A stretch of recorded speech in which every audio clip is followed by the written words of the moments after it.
So one of the feature po na pinagbabalaki ng ano,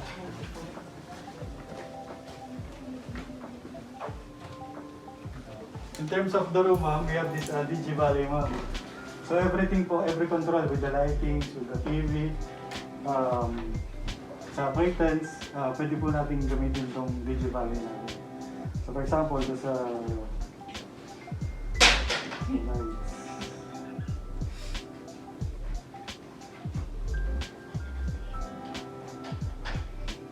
Ayan. So, pindot lang tayo ng pindot dyan, ma'am. Dahil gusto yung order ng pagkain, ayan, available na po dito. Pipindot lang din kayo. For the TVs, yun, Netflix available po dito.